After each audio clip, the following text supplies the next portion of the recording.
केंद्र सरकारने कामगार विरोधी संहिता मंजूर केल्यामुळे कामगारांचे युनियन गठीत करणे कठीण झाले आहे। या निर्णयाला विरोध करीत 21 ऑगस्ट रोजी महाराष्ट्र विक्री व वैद्यकीय प्रतिनिधी संघटनेतर्फे जिल्हाधिकारी कार्यालयासमोर निदर्शने करण्यात आली।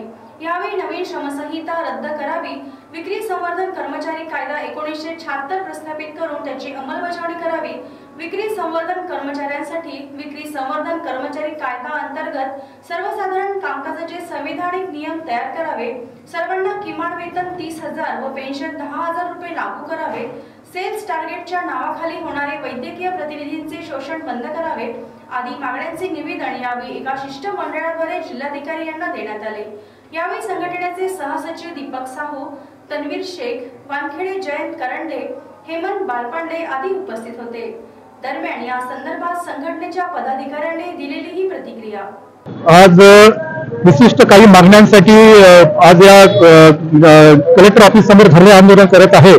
त्यामधली प्रमुख मागणी म्हणजे जे काँग्रेसच्या काळामध्ये जे कामगारांसाठी सेल्फ एम्प्लॉय 1976 च्या अंतर्गत जे 44 कामगार कायदे होते ते 44 कामगार कायदे मुळीच काढून त्याच्या 4 कामगार संहिता, त्याला कामगार कोड बिल म्हणतो, ते त्यांनी आणलेले आहेत। आणि हे 4 कामगार कोड बिल आहेत हे पूर्ण मालक धार्जिने आहे, म्हणजे इंडस्ट्रियलच्या फेवरचे आहे। त्याच्यामध्ये कामगाराचा किंवा वैद्यकीय सेल्फ प्रमोशन एम्प्लॉईचा कुठलाही यामध्ये विचार केला गेला नाही। आजच्या याच्यामध्ये धरणे प्रोग्राममध्ये प्रमुख मागणी आहेत। त्याचबरोबर देशामध्ये जो औषधाचा काळा बाजार आहे तो काळा बाजार होऊ नये, देशामध्ये जे औषधं विकले जाते ते औषधं पूर्ण जीएसटी मुक्त असावे आणि जे वैद्यकीय प्रतिनिधी आहे यांना एक विशिष्ट कायद्याच्या फ्रेममध्ये त्यांचं जे काम आहे ते आणायला पाहिजे। त्यामध्ये कामाचे तास जे आहे ते 8 तास असायला पाहिजे, कारण सलग 8 तास असायला पाहिजे, कारण वैद्यकीय प्रतिनिधीला कामाचे तास अजूनही ठरवले गेलेले नाही।